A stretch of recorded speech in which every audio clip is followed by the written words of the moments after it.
After the end of World War II, the world was split into two, East and West. This marked the beginning of the era called the Cold War.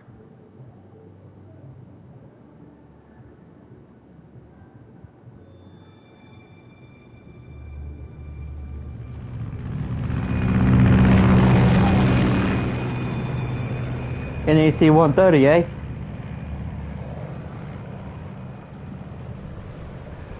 Or, well, I don't know. Could be I don't know planes like that.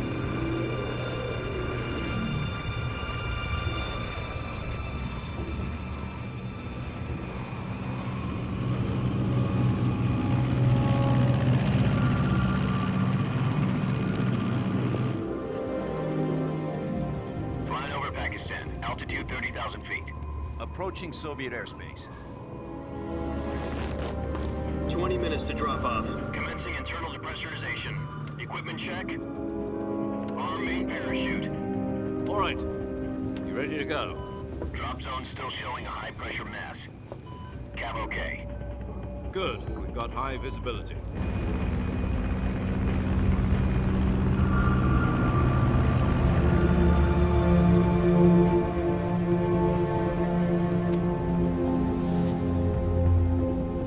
Put out that cigar. Connecting oxygen hose to interior connector. Put on your mask.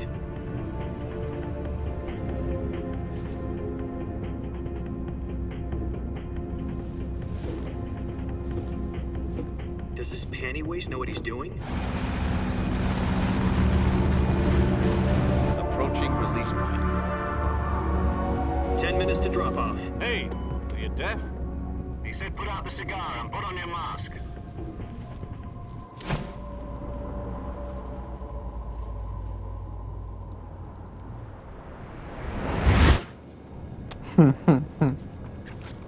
Alright, mask on. Depressurization complete. Checking oxygen supply. 6 minutes to drop off. Opening rear hatch.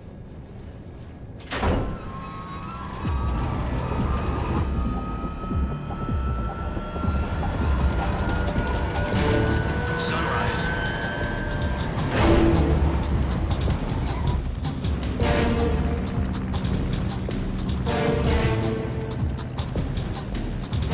External temperature minus 46 degrees Celsius. 2 minutes to drop off. Stand up. You'll be falling at 130 miles per hour. Try not to get frostbite from the wind chill. 1 minute to drop off. Move to the rear. Activate bailout model. This is one for the history books. The world's first halo jump. 10 seconds to drop off. Stand by. Status okay. All green. Prepare for drop off. Countdown. 5, 4, 3, 2, 1. Spread your wings. And fly. God be with you.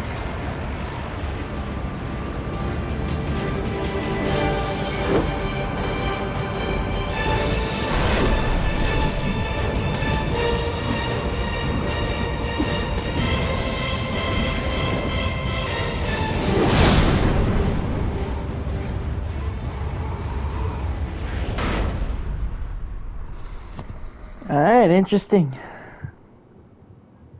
Jack, I've got some important news. The head of the CIA has finally given us the green light for the Virtuous mission. Virtual mission? No, the Virtuous mission. The future of our Fox unit depends on it. If it succeeds, we'll be officially organized into a unit. Virtuous mission? Sounds like some kind of initiation ritual. You know, don't get cocky. This isn't a training op. Right. So what exactly is this wonderful mission? Well, about 2 years ago, a certain Soviet scientist requested asylum in the West through one of our moles. His name is Nikolai Stepanovich Sokolov. He's head of the OKB 754 Design Bureau, one of the Soviets' top-secret weapon research facilities, and the East's foremost expert on weapons development. Sokolov? Isn't he that famous rocket scientist? The very same. On April the 12th, 1961, the Soviets achieved the first manned spaceflight in history. The Earth was blue, but there was no God. Well spoken. The rocket that carried Yuri Gagarin into orbit was the A-1, known as the Vostok rocket. Sokolov is said to be the man most responsible for the multi-engine cluster used in that rocket. After Gagarin's flight, Sokolov left rocket development to become the head of the newly established Design Bureau. From a lowly technician to head of a design bureau, that's quite a success story, so why do you want to defect? It seems he'd become afraid of his own creations. Afraid? Call it a crisis of conscience. And for that, he left his country and his family behind and went over the fence? Not exactly. One of his conditions was that his family was also to be taken safely to the west. We used a mole to get the family out first, and succeeded in sneaking Sokolov over the Berlin Wall shortly afterwards. I was the one who conducted the operation. The security on the eastern side was still full of holes back then. Then what? We got Sokolov over in one piece, but the whole ordeal had left him exhausted, and we checked him into a hospital in West Berlin. It took him 2 weeks and more than 600 miles to get from the research facility in the Soviet Union to Berlin. He was in no condition to say anything coherent. And it was only a week later that we had something much bigger on our hands. The Cuban Missile Crisis. Ah, of October course. 16, 1962, President Kennedy received word that the Soviets were in the process of deploying intermediate-range ballistic missiles in Cuba. The President demanded that the Soviets dismantle and remove the missiles. At the same time, he announced a naval blockade to prevent further missile shipments from reaching Cuba. When the world But was the just at Soviets the didn't edge back of down, instead placing nuclear their armed forces on annihilation. secondary alert. Soviet transport ships carrying missiles continued on course towards Cuba. US and Soviet forces went on alert for an all-out nuclear war. Yep. Frantic negotiations were conducted through the UN's Emergency Security Council and unofficial channels to end the hair-trigger standoff. Finally, on October the 28th, the Soviet Union agreed to remove its missiles from Cuba, and so the world avoided a nuclear holocaust. But in order to get the Soviets to pull their missiles out, we had to make a deal. You mean the one where the US agreed to remove its IRBMs from Turkey? No. The Jupiter IRBMs deployed in Turkey were obsolete, and we were going to get rid of them anyway. They had no strategic value whatsoever to either the US or the Russians. The Turkey deal was a ruse, a cover story that was fed to the other intelligence agencies around the world. So what did the Russians really want? Sokolov. They wanted us to return Sokolov. You mean the Soviets pulled out of Cuba just to get their hands on Sokolov? That's right. What the hell was he working on? At the time, we had no idea. We were running out of time. It was either give up Sokolov or risk full-scale nuclear war. In the end, we had no choice.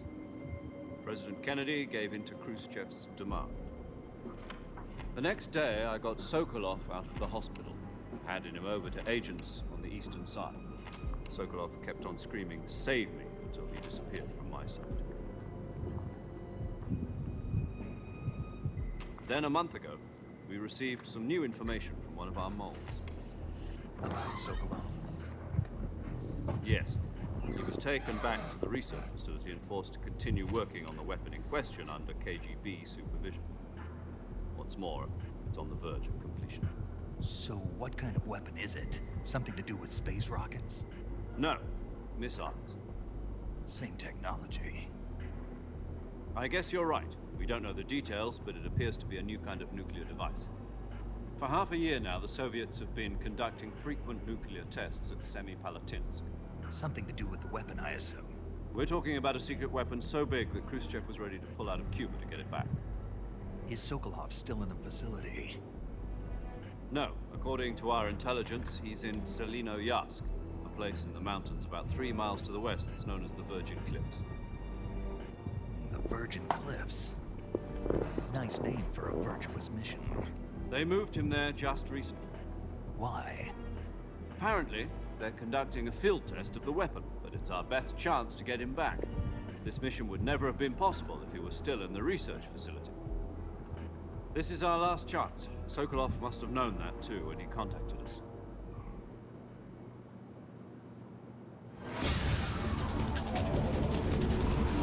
Alrighty.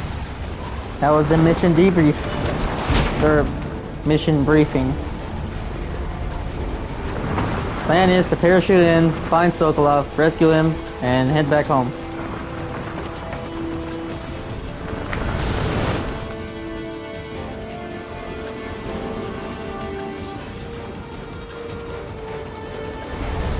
Listen up, Jack.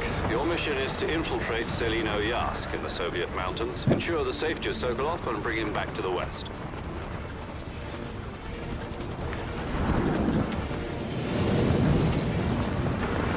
If we don't get Sokolov back before that weapon is complete, we'll be facing a major crisis. The clock is ticking.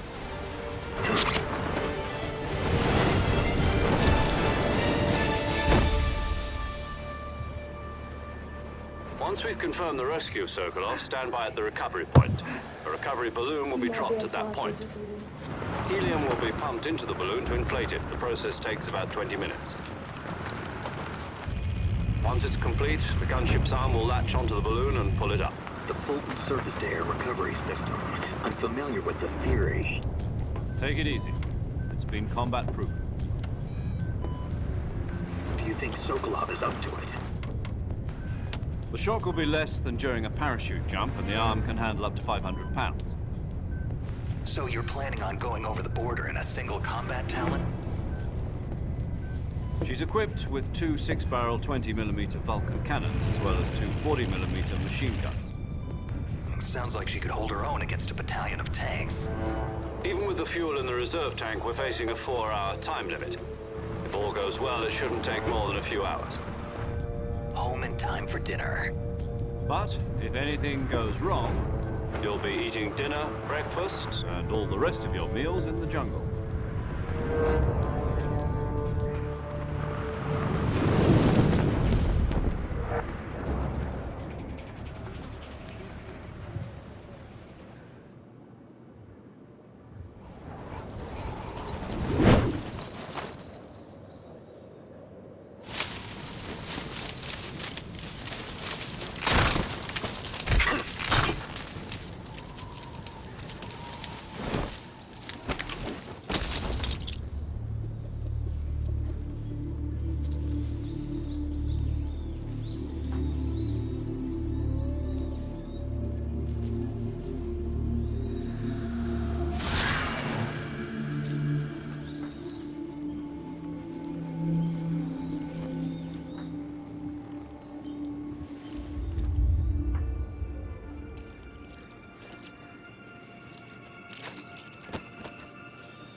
Talking on codec now? Do you copy? You're already in enemy territory. Somebody might be listening in. From here on out, we'll be using code names to refer to each other. Your code name for this mission will be Naked Snake. I'll be referring to you as Snake from now on. You're not to mention your real name. Snake? What, you don't like snakes? What do you mean? You've eaten one before, haven't you? In survival training? I'm glad to hear that. I don't know if I'd ever order one in a restaurant, but... Be careful, you might not have a choice. What about you, Major? What should I call you? Let's see. I'll be Tom. Call me Major Tom. This will be a sneaking mission. You must not be seen by the enemy. You must leave no trace of your presence. Is that clear? This kind of infiltration is the Fox unit's speciality. In other words, weapons and equipment to procure on site. That goes for food as well. You're completely naked, just as your name implies. Great. Now I see why you asked me if I like snakes. I suppose calling me Snake was your idea of a joke, too. No. There's a good reason for that. I'll tell you later when the time is right. Gotcha. Getting back to the subject, how exactly am I supposed to feed myself? You've been issued a knife and a tranquilizer gun. Use them to hunt for food. You'll also find some medical supplies in your backpack. Yeah, about the backpack. I lost it in a tree on the way down. I see. Well, you'd better go back and get it then. You know where it is? No problem. I can see it from here. It's stuck on a branch. To climb a tree, stand in front of a tree that's covered in ivy and press the action button. I'll be monitoring your progress over the radio.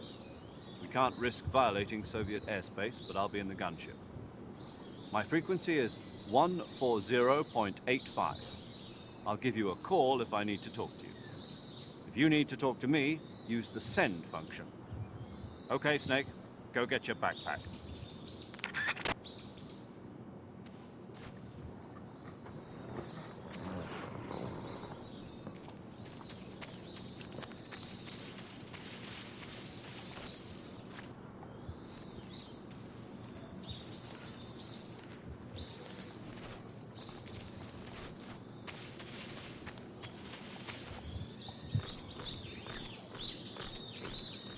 Climbing up the tree.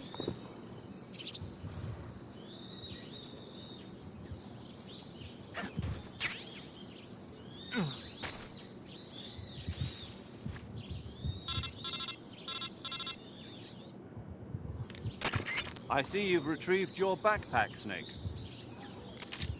To equip a weapon, it's necessary to take it out of your backpack. In the survival viewer, choose Weapon from the backpack. Your available weapons will be displayed in a window in the upper left. From that list, choose the weapon you want to equip and press the Enter button. For other equipped items, just do the same thing from Item. Got it. Use the survival viewer backpack. Yep, that's right. Survival is fundamental to this mission. After you've been out in the field for a while, your stamina will start to drop. If your stamina gets too low, it'll affect your performance. You won't be able to shoot accurately, for example, and your wounds won't heal as smoothly. Keep an eye on your stamina so you don't run out. To recover lost stamina, you can hunt for local flora and fauna. You can use either your tranquilizer gun or your knife to hunt. My only weapon is a Mark 22 Hush Puppy tranquilizer gun? That's right. It's been fitted with its own suppressor. However, the suppressor will deteriorate every time you fire. Once its durability reaches 0, the noise suppression effect will be gone. So don't get too trigger-happy with it. The suppressor's durability is shown in the icon. Any weapons and equipment beyond what you're carrying now, you'll have to find as you go. I have to find my own weapons and equipment? Whose crazy idea was this anyway? Solo covert actions are standard Fox operating procedure. You can't leave any traces of your presence. No weapons, equipment, footprints, sweat, or bodily waste. The same goes for bullets and cartridges, too. Your presence in enemy territory is already a violation of international conventions of warfare. There aren't supposed to be any American soldiers in Russia. It could spark an international incident. You can't let anyone see you. You can't let the enemy know you're there. This is a stealth mission. You're a ghost, Snake, in every sense of the word. There'll be no rescue if you're captured. The military and US government will deny any involvement in the affair. Then I'll just have to take care of myself, huh? I'm afraid so. You've been given a fake death pill for that purpose. SIS guidelines stipulate that soldiers on covert ops like this one are issued a potassium cyanide capsule. Tape it to your body so you can take it when you need to. How generous of you. Use it if you're taken prisoner by the enemy. It'll send you into a state of false death for a short time. Fooling them into thinking that I'm really dead. So, how do I come back to life? Just take the revival pill. You mean that thing they put in my tooth before the mission? That's the one. But be careful. If you remain in a state of false death for too long, nothing will be able to bring you back. Remember that. I'll keep it in mind. You said this was a solo mission, right? Right. I guess that means I can't count on any reinforcements. Correct. The mission rests entirely in your hands. A real one-man army. Relax. There's a support team ready to back you up over the radio. Who? I'll introduce them to you. This time, survival is of utmost importance. The first member of the support team will be in charge of monitoring your physical condition, acting as a medic, so to speak. As as well as recording your mission data. She's a member of Fox as well, and she's here on the gunship with me. She? Hello, Snake. I'm paramedic. Nice to meet you. Paramedic. As in a medic who comes in by parachute. Aren't you going to tell me your real name? Are you going to tell me yours, Mr. Snake? My name, huh? It's John Doe. And they call you Jack for short. You're a regular Captain Nemo. A name means nothing on the battlefield. After a week, no one has a name. What's your name? Jane Doe. Very funny. I wasn't joking, but I'll tell you my name only if you manage to make it back alive. My frequency is 145.73. She's also in charge of recording your mission data. Whenever you want to save, send a message over the reserved save frequency, 140.96. So saving lets me record my mission data. That's right. It also records the state of your health. Good to know. There's one more person I want to introduce you to, Snake. Huh? Speaking of snakes, you remember the boss, don't you? A legendary soldier and your mentor. Actually, it was the boss that got the DCI's authorization in the first place. She's going to be serving as Fox's mission advisor. Boss is? She also helped me plan this mission. She and I were at SAS together. Jack, is that you? How many years has it been? Boss? That's right. It's me. Talk to me. Let me hear your voice. It's been 5 years, 72 days, and 18 hours. You've lost weight. You can tell just by the sound of my voice. Of course I can. I know all about you. Really? Well, I don't know anything about you. What's that supposed to mean? Why'd you disappear on me all of a sudden? I was on a top secret mission. You didn't need me anymore. But there were still so many things I wanted you to teach me. No, I taught you everything you needed to know about fighting techniques. I taught you all I could. The rest you needed to learn on your own. Techniques, sure. But what about how to think like a soldier? How to think like a soldier? I can't teach you that. A soldier needs to be strong in spirit, body, and technique. And the only thing you can learn from someone else is technique. In fact, technique doesn't even matter. What's most important is spirit. Spirit and body are like two sides of a single coin. They're the same thing. I can't teach you how to think. You'll just have to figure it out for yourself. Listen to me, Jack. Just because soldiers are on the same side right now doesn't mean they always will be. Having personal feelings about your comrades is one of the worst sins you can commit. Politics determine who you face on the battlefield. And politics are a living thing. They change along with the times. Yesterday's good might be tomorrow's evil. Is that why you abandoned me? No, it had nothing to do with you. I already told you, Jack. I was on a top secret mission. A soldier has to follow whatever orders he's given. It's not his place to question why. But you're looking for a reason to fight. You're a natural-born fighter, but you're not quite a soldier. A soldier is a political tool, nothing more. That's doubly true if he's a career soldier. Right and wrong have no place in his mission. He has no enemies and no friends. Only the mission. You follow the orders you're given. That's what being a soldier is. I do whatever I have to get the job done. I don't think about politics. That's not the same thing. Sooner or later, your conscience is going to bother you. In the end, you have to choose whether you're going to live as a soldier or just another man with a gun. There's a saying in the Orient, loyalty to the end. Do you know what it means? Being patriotic. It means devoting yourself to your country. I follow the president and the top brass. I'm ready to die for them if necessary. The president and the top brass won't be there forever. Once their terms are up, others will take their place. I follow the will of the leader, no matter who's in charge. People aren't the ones who dictate the missions. Then who does? The times. People's values change over time, and so do the leaders of a country. So there's no such thing as an enemy in absolute terms. The enemies we fight are only enemies in relative terms, constantly changing with the times. As long as we have loyalty to the end, there's no point in believing in anything, even in those we love. And that's the way a soldier's supposed to think? The only thing we can believe in with absolute certainty is the mission, Jack.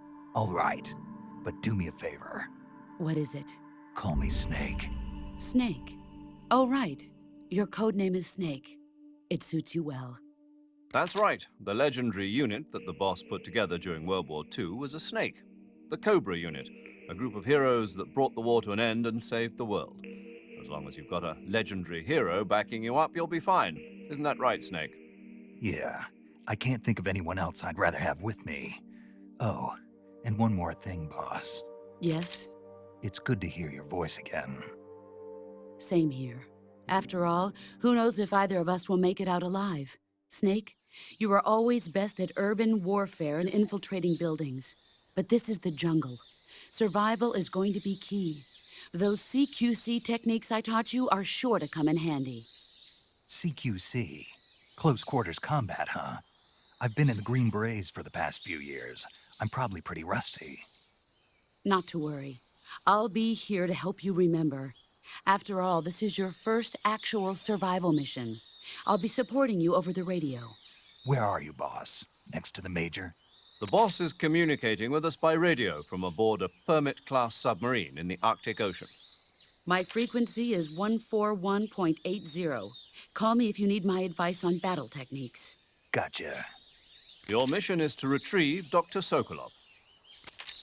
Dr. Sokolov is being held in an abandoned factory located to the north of your current position. Avoid heavy combat and don't let anyone see you. Don't forget that this is a stealth mission. Snake, try to remember some of the basics of CQC.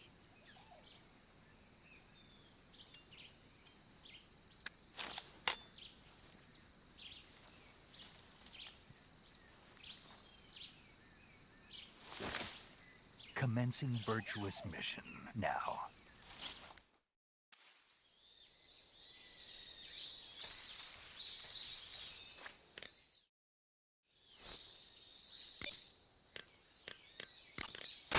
Saving the game, Snake?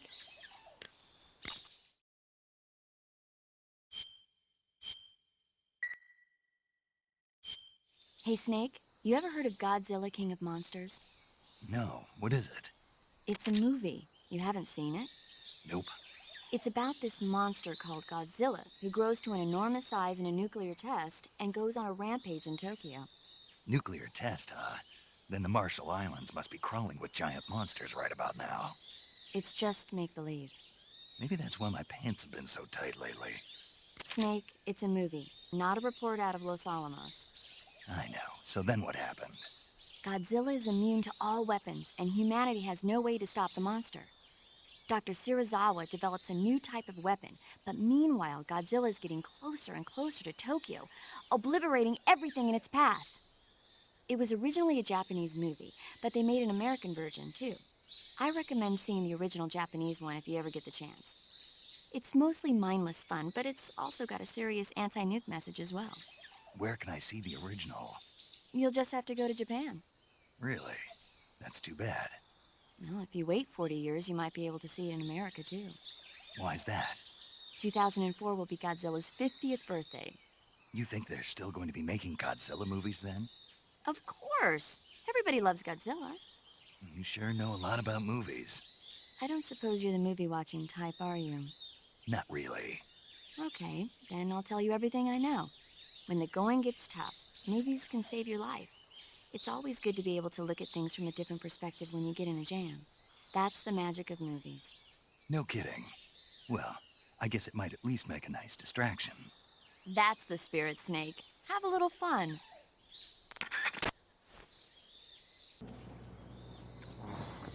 Okay, let's go. Oh.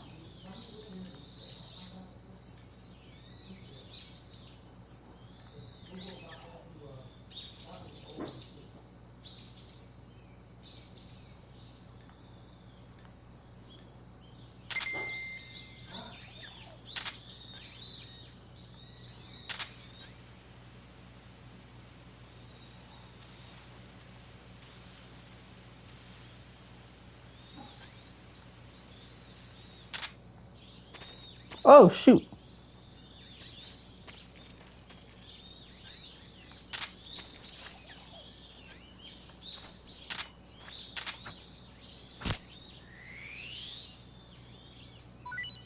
Yeah! Got a snake. Just takes some time getting used to the controls now that it's on PS5.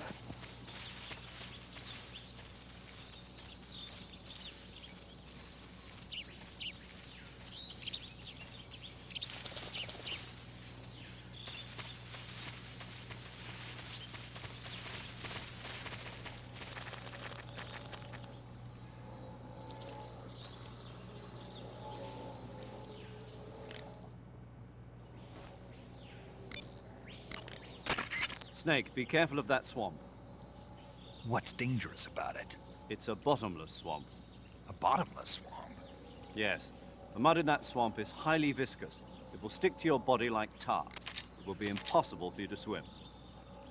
If you get swallowed by the bottomless swamp, you won't be able to escape on your own. Once you sink down to about head level, you'll be trapped for good. Make sure you get out before that happens. So, I have to make sure I don't sink too far. Got it. Snake, wait. There's more. Yes. What? Crocodiles. Crocodiles? Yes. Crocodiles. Like the reptile. That's correct. More accurately, they're Indian gavials. What are crocs doing deep in this forest? You'll have to ask Paramedic about that one. Paramedic? Yes. The Indian gavial is a crocodile that originally lived in freshwater regions in India and Nepal. Why are Indian crocodiles way out here? They're captive crocodiles that were brought here for research purposes but escaped and became wild again. Indian gavials are large creatures. Adult males grow to over 6 meters in length. You'll never catch one alive, even if you use the tranquilizer gun. Got it. So, how do they... Taste? Yes, I did look into that. You know what they always say. Tastes like chicken. Sounds delicious. But be careful when capturing an Indian gavial. Normally they're cowardly creatures, but the ones in the forest there are belligerent. Apparently they attack humans. What do you mean? They weren't the direct subject of any serious research, but some think they may have become violent as a side effect of the atomic research that was conducted nearby. Interesting.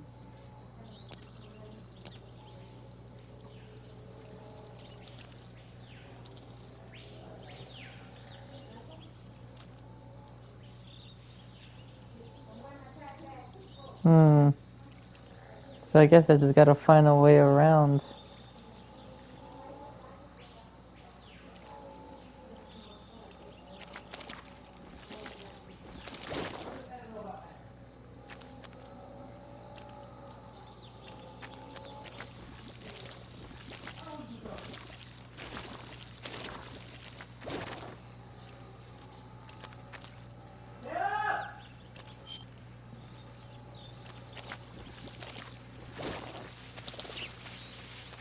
Ah, yes! Managed to make it through.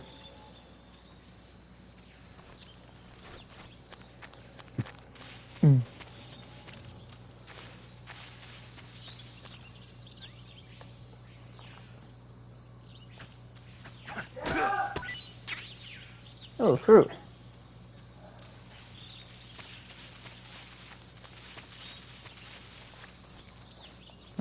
Okay. What's the... That's the action button. Okay. Just gotta figure out the controls.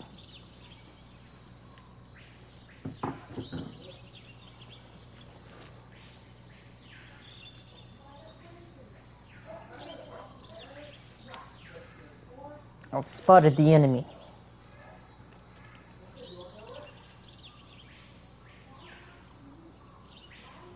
Major, I've spotted 2 enemy soldiers. They're probably KGB troops sent to guard Sokolov. AK-47s and grenades. So, gotta sneak by them. Snake, your presence in Soviet territory is already a violation of international law. We can't let the Kremlin find out that the CIA and the American government are involved. Contact with the enemy is strictly prohibited.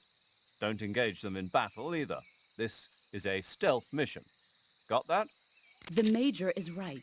The point of this mission is to sneak through the jungle without being seen. The success of the mission depends on how well you use your camouflage. Change your camouflage by selecting Camouflage from the Survival Viewer. The Uniform option lets you pick your uniform, while the Face option lets you change your face paint. Choosing camouflage that blends in with your surroundings will help you conceal yourself more effectively. Also, don't forget that anything that moves will stand out in the jungle. If you just stand up and run around like an idiot, you're bound to be spotted. But if you crawl instead, you should be able to sneak by without being noticed. You can see how effective your camouflage is by looking at the Camo Index. The Camo Index shows how well your current camouflage blends in with the surrounding area. The higher the value, the harder you are to spot, and vice versa. The key is to make yourself one with nature. Keep that in mind as you go along, okay? All right, understood.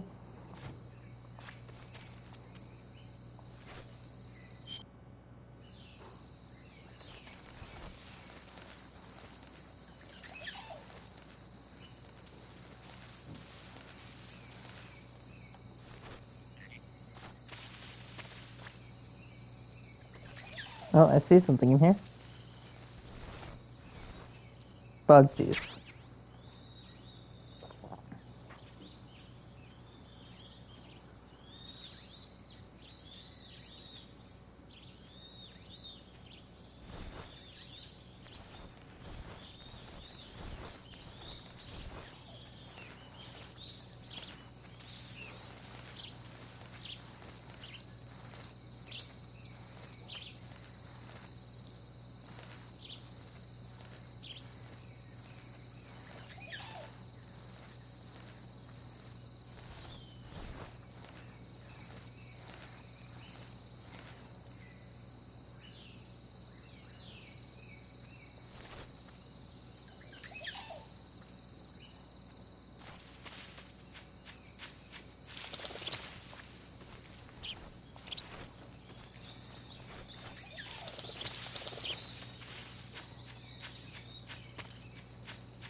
What was that?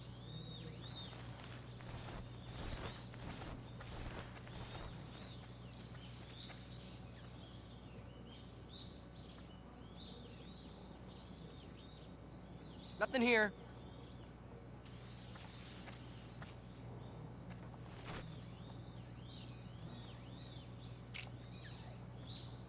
Huh?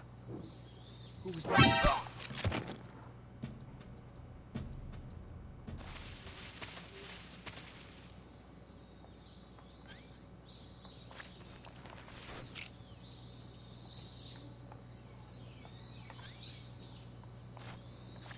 How do I pick him up?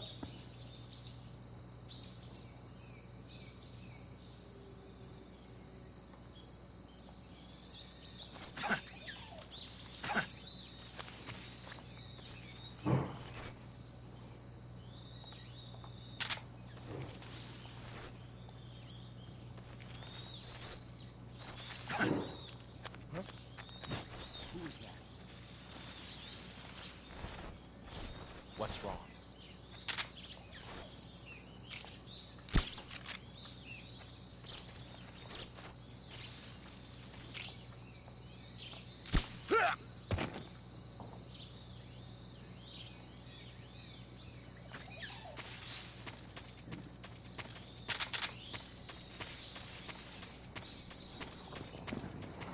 I have to use my weapon.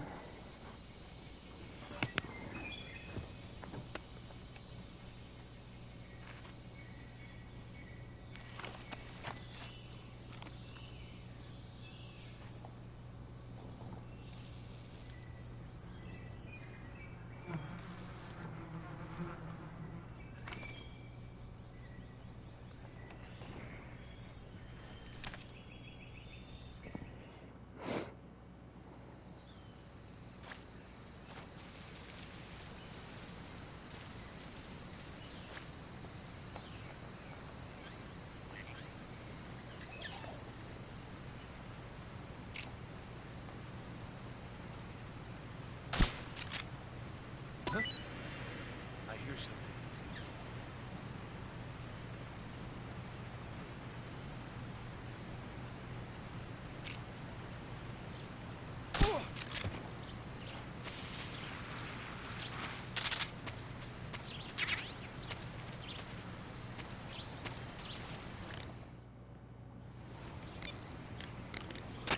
I see you've captured a giant anaconda. The giant anaconda is believed to be the largest snake in the world in terms of weight and diameter.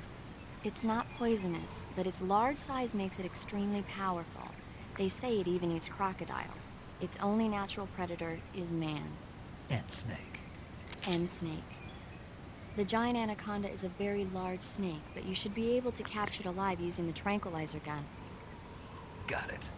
So how does it taste? I knew you were going to ask me that.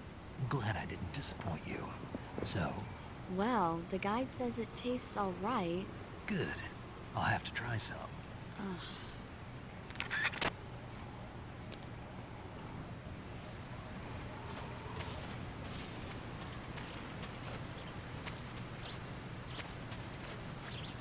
I see two people coming across the bridge.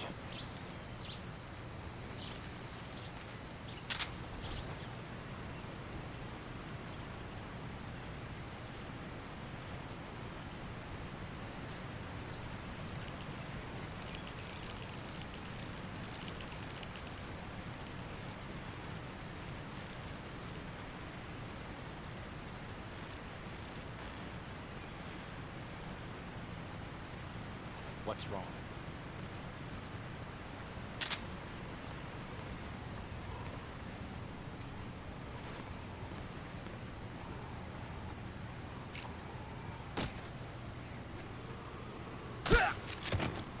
What's wrong?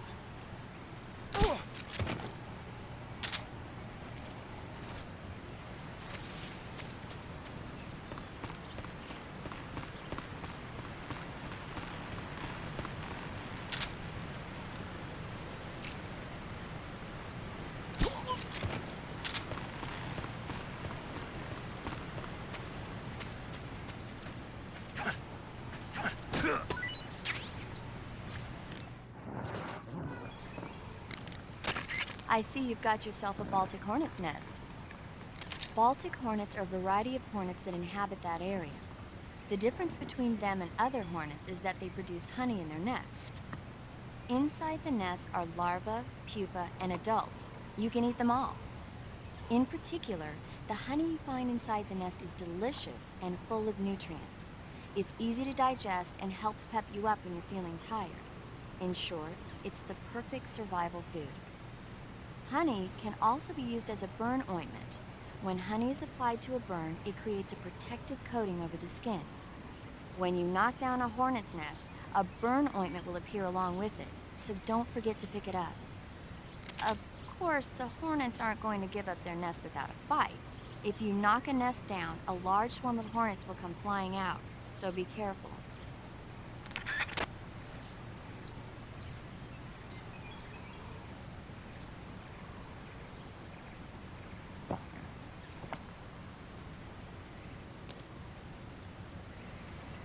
Mm-hmm. Okay, so then let's just save right here.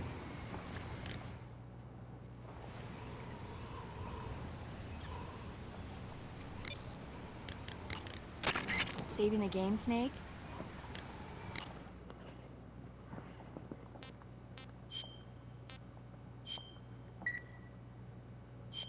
Snake, do you know the creature from the Black Lagoon?